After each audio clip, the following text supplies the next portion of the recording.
Вот, решил сам определить, откуда идет стук глухой в подвеске, когда по кочкам едешь медленно. Так как на диагностику съездил,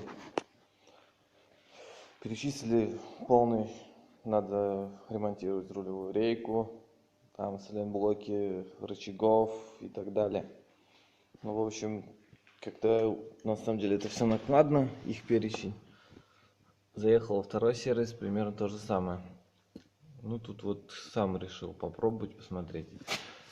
Ослабил вот стойку стабилизатора здесь. И с той стороны также. Ну и причина всего-навсего в стабилизаторе, потому что сайлентблоки там умерли. Как бы вот так вот платишь деньги просто так за то, что тебе не могут сказать я точной причины. Еще вот тут биксеноновые фары адаптивные на ней. И вот эта тяга потерялась, корректор вверх-вниз.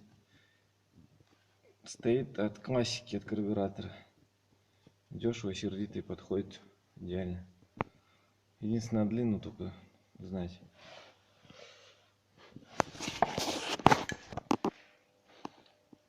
Сайлентблоки выглядят вот так, новые. Так что будем менять. Цена вопроса 700 рублей. 2 штуки. Вот и все.